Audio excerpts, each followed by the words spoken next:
Down sindromi. Down sindromi xromosoma kasalligi hisoblanadi. Odatda sog'lom odamda 23 juft xromosoma, ya'ni 46 ta xromosoma bo'ladi.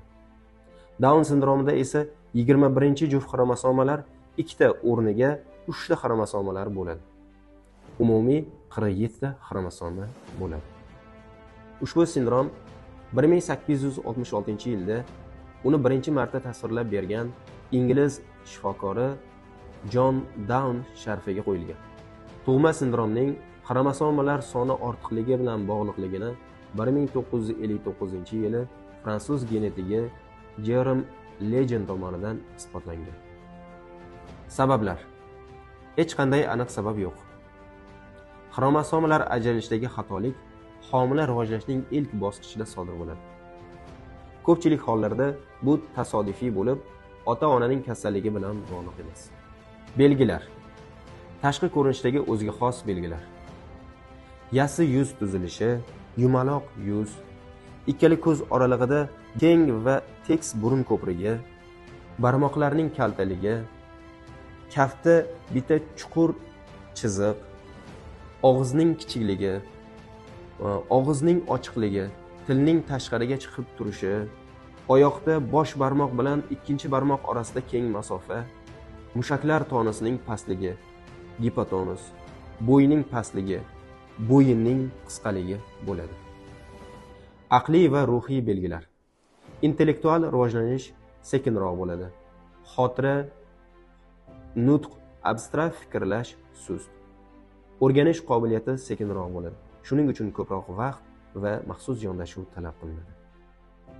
Taqlid qilish saqlangan. Xulq-atvor odatda tinch va mehribon. Sog'liq bilan bog'liq xususiyatlar. Down sindromida tug'ma va keyinchalik rivojlanuvchi kasalliklar uchrashi ham mumkin. Yurak tug'ma nuqsonlari, tug'ma gipotireoz, ichak atreziyasi, immunitet pastligi, infeksiyalarga moyillik. Diagnostika. Homilador ayollarda Down sindromini aniqlash uchun prenatal skrining o'tkaziladi. Skrining homiladorlikning 11-13 haftalarida amalga oshadi. Homiladorlarda ushbu sindromni aniqlashning eng samarali usuli noinvaziv prenatal test, ya'ni onaning qoni orqali homilaning DNKsi tahlil qilinadi. Tug'ilgandan keyin Down sindromini aniqlash uchun kariotip tahlil, ya'ni qon hujayrasidagi xromosomalar soni va tuzilishi aniqlanadi. 47 ta xromosoma tasdiqlanadi. Davolash. Hozircha bu kasallikning mutlaq davosi yo'q.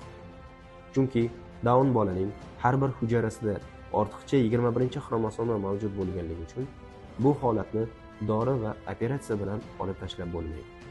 Lekin Down sindromi bilan tug'ilgan bolaning rivojlanishini yaxshilash uchun maxsus davo choralari hamda jamiyatda o'z o'rnini egallashi uchun unga jismoniy, ruhiy va pedagogik ko'mak ko'rsatilishi kerak. Down sindromida ko'pincha boshqa kasalliklar ham uchrashi mumkin. Ularni o'z vaqtida aniqlash va davolash juda muhim. Miyani rivojlantiruvchi nootrop dorilar, vitaminoterapiya, reabilitatsiya, logoped mashg'uloti, ergoterapiya, ya'ni kundalik ko'nikmalarni o'rgatish. Agar yurak tug'ma nuqsoni bo'lsa, kardiolog nazorati, tug'ma gipotireoz bo'lsa, endokrinolog nazorati kerak. Xavf.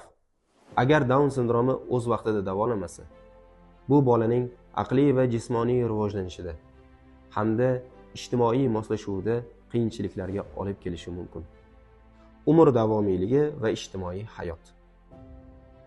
Down sindromi hozir yaxshi tibbiy nazorat bilan 50, 60 va undan ham ko'p yashashi mumkin.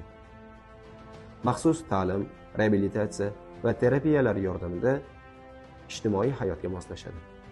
Ko'pchilik holda mehribon, ijobiy fikrlovchi va hissiy yaqinlikka moyil bo'ladi.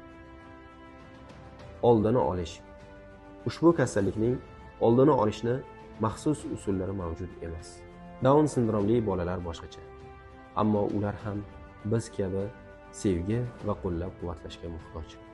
Ma'lumotlarimiz siz uchun foydali bo'lgan bo'lsa, like bosing. Sahifamizga obuna bo'ling.